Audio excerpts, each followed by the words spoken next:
एक और घटना के विषय में बताना चाहता हूँ कि एक दिन मैं अपने दफ्तर में था। एक 50 वर्ष की महिला रोती हुई अंदर आई।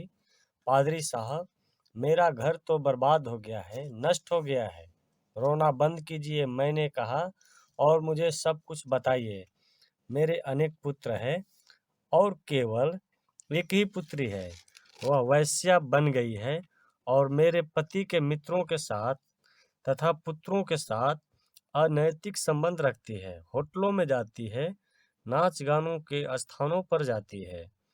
वह हमारे परिवार के लिए शर्मिंदगी का कारण बन गई है।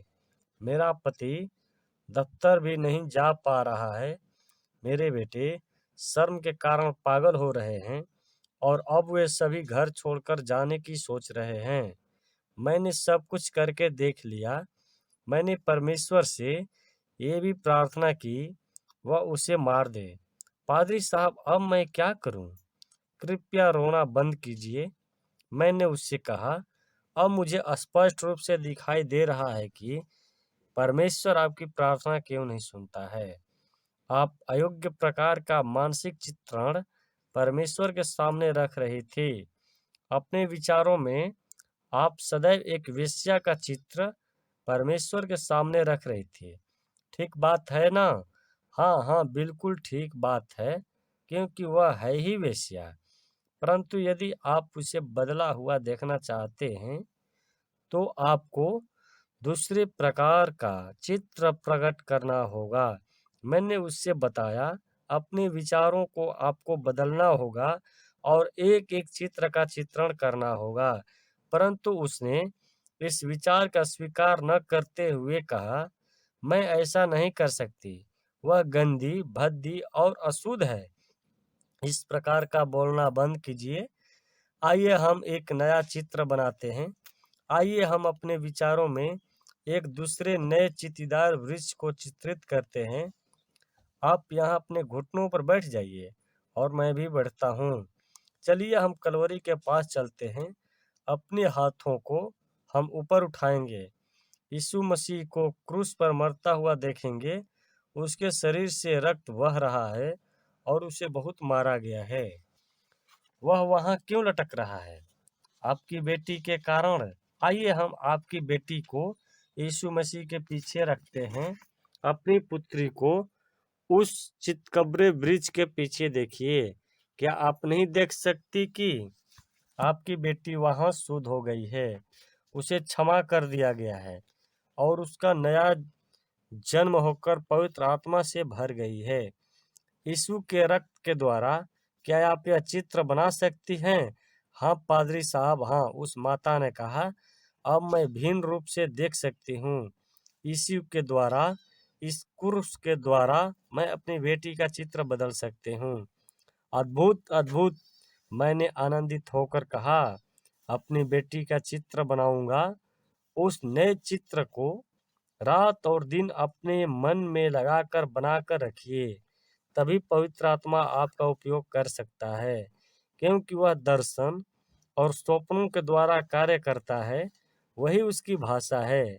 हम जानते हैं कि अब हम योग्य प्रकार का चित्र बना रहे हैं, क्योंकि हम कलवरी के पास बैठकर इस चित्र को बना रहे हैं।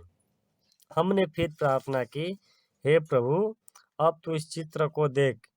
प्रिय पवित्र आत्मा, इस कल्पना से होकर कार्य कर। परिस्थिति को बदल और तेरा चमत्कार होने दे। फिर मैंने उस माता को जाने की आज्ञा दी। जाते समय उसके चेहरे पर खुशी थी। अब रोना दूर हो गया था, क्योंकि उसकी बेटी की कल्पना उसके मन में अब बदल चुकी थी। कुछ महीनों के बाद एक रविवार को वह अचानक मेरे दफ्तर में आई। उसके साथ एक सुंदर स्त्री भी थी। लड़की कौन है? मैंने पूछा। यह मेरी बेटी है, उसने हंसते हुए कहा। क्या परमेश्वर ने आपकी प्रार्थना सुनी? उसने उत्तर दिया, जी हाँ, परमेश्वर ने मेरी प्रार्थना सुनी।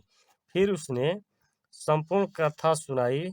एक दिन रात में उसकी बेटी किसी पुरुष के साथ होटल में सो रही थी। सुबह जब वह उठी तो उसे स्वयं से घृणा होने लगी।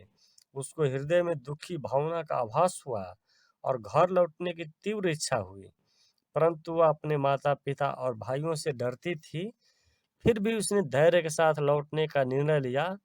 उसने स्वयं से कहा, मैं एक बार प्रार्थना करके देखती हूँ, और यदि उन्होंने मेरा स्वीकार नहीं किया तो फिर मैं दोबारा कभी नहीं लौटूंगी। वह अपने माता पिता के घर गई और दरवाजे की घंटी बजाई।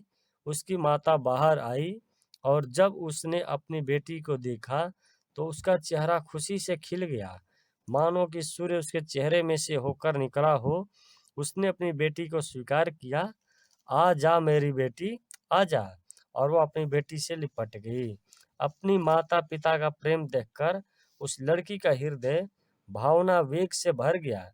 वह भी माँ से लिपट कर रोने लगी। उस माता ने लगातार प्रार्थना की थी और अपनी बेटी के प्रति अपने मन में चित्र को बदल दिया था। उसी क्षण उसने अपनी बेटी को स्वीकार कर लिया था और अपने प्रेम बाजुओं को खोल दिया था। 2-3 महीने तक वह उसे चर्च ले आई। उसने संदेश सुने और अपने पापों का अंगीकार कर लिया, अपना हृदय परमेश्वर को दे दिया और पवित्र आत्मा का बपतिस्मा भी प्राप्त कर लिया। प्रभु यीशु में वह संपूर्ण रूप से नई उत्पत्ति बन गई और अंत में उसे एक उत्तम पति भी मिल गया। इस बेटी के अपने 3 बच्चे हैं और वह हमारे चर्च की उत्तम कार्यकर्मी है। वह अत्यंत ज्वलंत प्रचारिका है। यह सब कुछ इसलिए हो गया क्योंकि उसकी माता ने अपना दर्शन और स्वप्न को बदलकर विकास के चतुर्थ आयाम को लागू किया। संपूर्ण पवित्र शास्त्र में परमेश्वर ने विश्वास के चौथे आयाम का उपयोग किया है। यूसुफ के जीवन को देखिए। स्वप्नों के द्वारा परमेश्वर ने यूसुफ को स्पष्ट दृश्य दिखाया। यूसुफ को बंदी बनाकर मिस्र देश में ले गए, फिर भी उसका प्रभुत्व उसके विश्वास पर था। अंत में यूसुफ प्राप्त अधिकारी बन गया। मूसा को देखिए। तंबू बनाने से पहले उसे सीनै पर्वत पर बुलाया गया था। वहां वह 40 दिन और 40 रात तक रहा और उसे तंबू का मानसिक चित्र दिया गया था। जिस प्रकार उसने तंबू को अपने स्वप्न और दर्शन में देखा, उसी प्रकार से उसे बनाया। परमेश्वर ने यशाया, यिर्मयाह, हिजकिय्याह, दानियेल और अन्य मुख्य सेवकों को दर्शन दिखाए। परमेश्वर ने उन्हें चतुर्थ आयाम में बुलाया और पवित्र आत्मा की भाषा सिखाई। फिर उन्होंने विश्वास की प्रार्थना की। प्रेरित पतरस के विषय में भी यही बात सत्य थी। उसका मूल नाम शमौन था। जब अंद्रियास पतरस को यीशु के पास लाया, तब यीशु उसकी आंखों में देखकर हंसा। हाँ, तू शमौन है, अर्थात अविश्वासी। तेरा व्यक्तित्व बदलने वाला है। एक क्षण तू क्रोधित होता है तो दूसरे क्षण में हंसता है। एक क्षण तू मदहोश रहता है तो दूसरे क्षण में तू यह दिखा देता है कि तू कितना बुद्धिमान है। तू वास्तव में दुर्बल है, परंतु मैं तुझे पत्थर कहूंगा। शमौन दुर्बल व्यक्तित्व इस जगत के लिए मर गया है। अब पतरस पतरस पत्थर जीवित हुआ है। पतरस एक मछुआरा था और पत्थर की स्थिरता और मजबूती को जानता था। अपनी भावना में वह स्वयं को तुरंत पत्थर के समान देखने लगा। वह देखता था कि किस प्रकार गलील समुद्र की लहरें पत्थर पर टकराती है, जिससे सफेद झाग बन जाता था। परंतु फिर भी वह पत्थर एक विजेता के समान दिखाई दिया करता था। वह यह भी देखता था कि संपूर्ण पानी उस पत्थर पर टकराकर टुकड़े टुकड़े होकर बिखर जाता है और फिर बहकर नीचे आ जाता है और वह पत्थर स्थिर खड़ा रहता है। पतरस ने बार बार स्वयं से कहा, क्या मैं पत्थर हूँ? क्यों मैं सच में ही पत्थर हूँ? हाँ, मैं पत्थर के समान हूँ। पतरस प्रथम कलीसिया का मजबूत पत्थर बन गया, परंतु पतरस ने इस प्रकार से पत्थर बनने का दृष्टांत अपने हृदय में देखा और फिर वह इस प्रकार का पत्थर बना। परमेश्वर ने याकूब का नाम बदलकर इसराइल रखा, अर्थात परमेश्वर का राजकुमार। वह धोखेबाज, दगाबाज था, परंतु उसे राजकुमार कहा गया और नाम बदल जाने के पश्चात ही उसका स्वभाव परिवर्तित हो गया। और मसीही लोग संपूर्ण विश्व में गुप्त चिंतन और बुद्ध चिंतन में व्यस्त दिखाई देते हैं। चिंतन में व्यक्ति के स्पष्ट उद्देश्य और दर्शन होना आवश्यक है।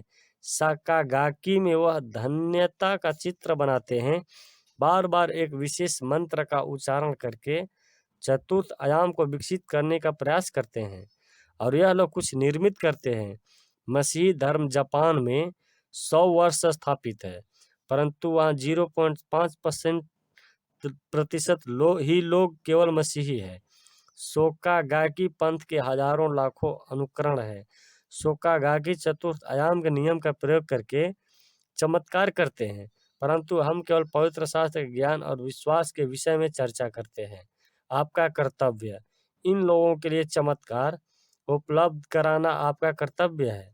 पवित्र शास्त्र द्विघातीय नहीं है, परंतु चतुर्थ आयाम है, क्योंकि इसमें हम परमेश्वर के विषय में पढ़ते हैं और उस जीवन के विषय में ज्ञान प्राप्त करते हैं और वह हमें देना चाहता है। पवित्र वचन को पढ़ने के द्वारा हम अपने दर्शन को विकसित कर सकते हैं। अपने स्वप्न और दर्शन बनाकर उत्पत्ति कीजिए। पवित्र आत्मा के द्वारा पवित्र वचन को आपके भीतर जागृत होने दीजिए और नवयुवकों में दर्शन और वृद्धों में स्वप्न निर्माण होने दीजिए। यदि आप जाकर प्रचार कार्य करने में असमर्थ हैं, तो अपनी कुर्सी में बैठकर स्वप्न तो देख सकते हैं। यही सामर्थ्य है। पवित्र आत्मा को आकर आपको भाषा सिखाने दीजिए। दर्शन और स्वप्नों की भाषा उन स्वप्नों को, दृष्टांतों को अपने में रखकर पवित्र आत्मा को उनकी सहायता से अपनी भाषा के द्वारा नई उत्पत्ति करने दीजिए। परमेश्वर आपको हृदय की इच्छा के अनुसार देना चाहता है। परमेश्वर उन इच्छाओं को पूर्ण करना चाहता है, क्योंकि पवित्र शास्त्र कहता है, धर्मी की मनोकामना पूरी की जाएगी। प्रथम स्पष्ट और रेखांकित और उत्साहित होकर संपूर्ण कार्य होने तक प्रार्थना करते रहिए। मन की भावनाओं से मत बहकिए।